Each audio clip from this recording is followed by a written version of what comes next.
और आपको प्रश्न पूछना है तो यह पूछिए, इस ऑपरेशन में क्या हमारे जाबाज सैनिकों की कोई क्षति हुई है? तो उसका उत्तर है नहीं, हमारे सैनिकों की कोई क्षति नहीं हुई। In the end, I pay my solemn homage to my 5 fallen colleagues and brothers from the armed forces and civilians who have tragically lost their lives in Operation Sindoor.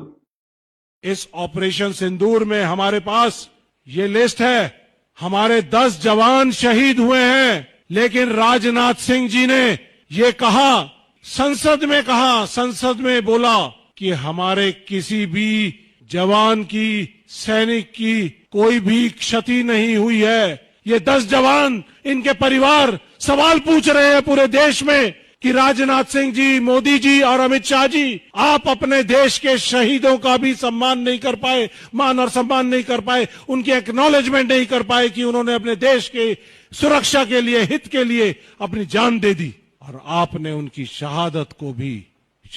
को भी एक्सेप्ट करने से इनकार कर दिया।